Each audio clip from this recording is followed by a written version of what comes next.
Good morning. It's 4:30 a.m. and I'm in Danes Dyke again.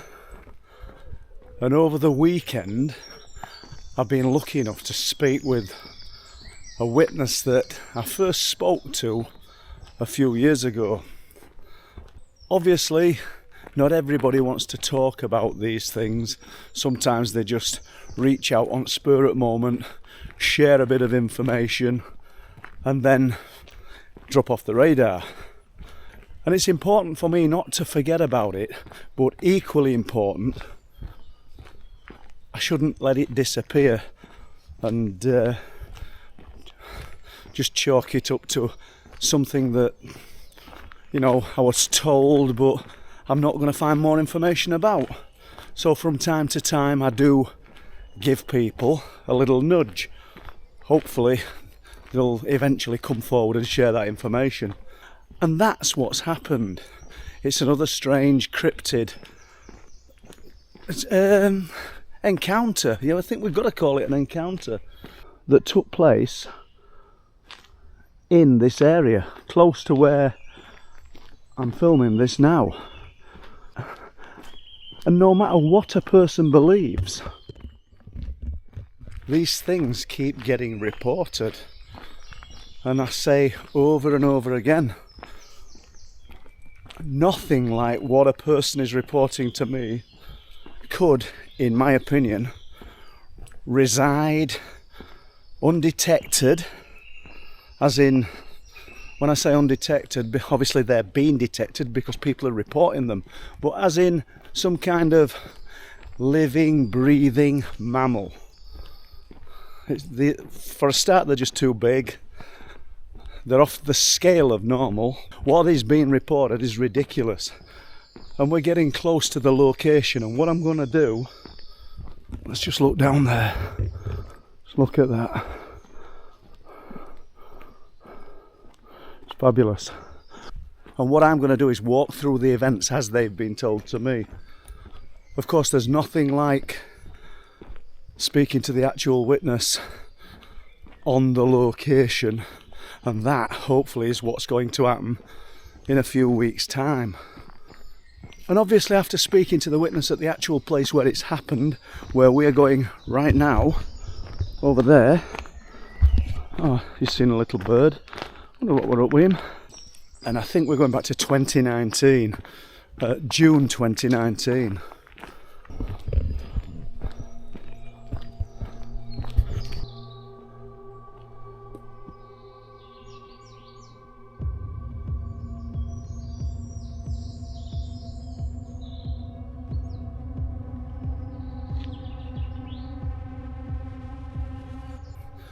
So I've arrived at the approximate location of where this happened.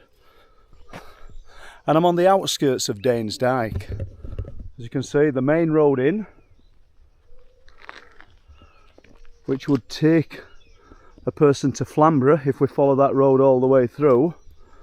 And just to the right there would be the entrance to Danes Dyke. And obviously Danes Dyke runs to the other side, where the public don't normally go. It doesn't get a lot of footfall. This is the same location where the man travelling home on nights went down this road, claimed he saw eyes or eye shine near the bus stop approximately 3-4 a.m. in the morning, and when he approached he claimed that he saw something on all fours that absolutely terrified him. He said it resembled the American werewolf in London. It would terrify me. It's the same location where the guy walking in October 2020, I think I've got the date right, said something came up out of the dike. But now to this story, and I think we're talking June of 2019. And this man has got an invalidity scooter and is keen on photography. And this is an account that I've been chasing now for several years. And he's travelling down here, down this path, at 3 a.m. in the morning. Yeah, you've got it right, 3 a.m. He wants to catch the sunrise at Flamborough Head. That's the whole purpose of him travelling from Bridlington in a good quality mobility scooter to catch the sunrise. He said he's got a headlight on the mobility scooter plus a headlight on himself, you know, a torch, and he's travelling, minding his own business. It's June, 3 AM approximately. There's these trees here that we're looking at that are running along to the left. Everything's good until he reaches this point and he starts to feel uneasy. One of those things where you don't notice it at the time, it's only on reflection that you realise everything has gone quiet. It's only afterwards, when you're analysing the sort of gravity of what you've just seen and experienced. And it's approximately this point, and like I say, I am going to speak to this guy in the next 2 or 3 weeks on location. So, you know, he might say it's another 20 foot, he might say, well, back down there. But I think we're about here that he hears heavy movement in these trees here. Could hear something, a big animal moving down through the trees. Now this guy's well over 6 foot tall, but he's in a mobility scooter, so obviously his mobility is limited. He can only move as fast as the scooter. And when he looks, he tells me that he sees something bipedal, something on 2 legs, the shape of a man, coming through the trees. And he panics and feels absolute terror. It's something I suppose we would all feel and experience if we saw something at 3 AM over 6 foot tall coming down here. And although he told me the mobility scooter will reach a speed of up to 18 miles per hour, he's now going up an incline that we're walking up now.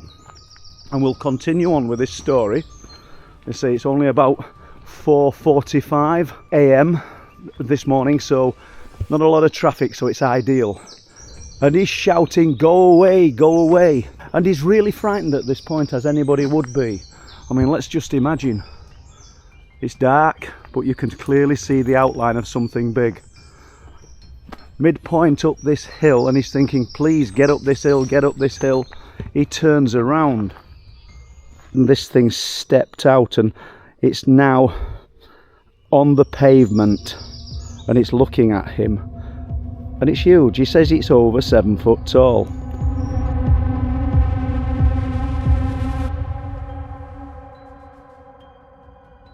And he says it's moving towards him in long, slow, deliberate steps. And he's getting away as fast as he can. And the mobility scooter's probably only travelling 12 miles an hour.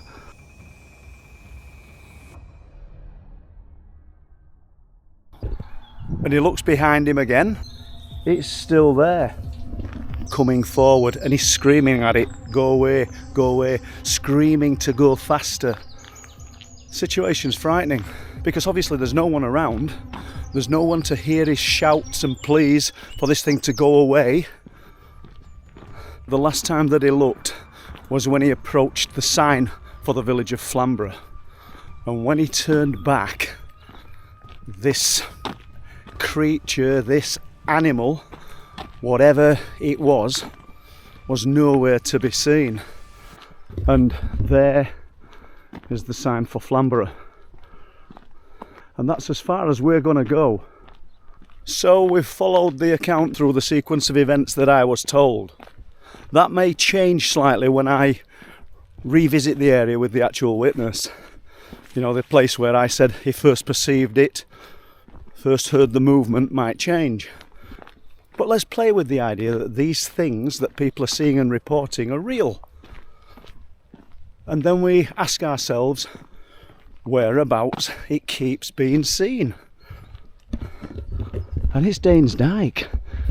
It's the ancient earthwork that cuts Flamborough off from the mainland. 2.5 miles of Neolithic earthwork. Something made by early man many years ago, in fact thousands of years ago. Why did they feel the need to cut 5 miles of land off from the mainland, because that's essentially what it does. I suppose that's a question that we'll never know, because it goes so far back into the mists of time. However, I find it fascinating that a certain location within the affected area keeps on producing these strange and unusual reports. And we're very close, look there, to the caravan park. Incidentally, one of the reports comes from someone staying in the caravan park. Until I can actually speak to the witness on location, I'll not go into too much detail about that. However, we're dropping back down now into the heart of what would be Danes Dyke. And I hope you've enjoyed this short account of something strange reported, hold on, in this very location. Listen to it now. You would not think anything could be remotely menacing or intimidating whilst walking through this area at probably 5 a.m. in the morning. But 3 a.m. June, I think 2019, something was frightening. This is the same area where I said previously the guy walking his dog came along here. After walking in that part of the dike, climbed through these railings, walked across the road to the bus stop, changed his boots, and as he's changing his boots and waiting for the bus, he claims something with a face that was half dog, half human came out from between that fence post and that fencing. The same location where a man on an invalid scooter claims something just up there came down the side of the bank. The same location where a lady and a brother and her little boy were walking a few years ago. I haven't got the exact date in front of me, and she claims something growled at her, actually in her ear, right on her shoulder, in the daylight, yet there was nothing there. To me, that's probably more frightening than the actual thought that you can see something. Is there an invisibility to what we're looking at? Are we dealing with something that's moving in and out of our reality? Is it here now?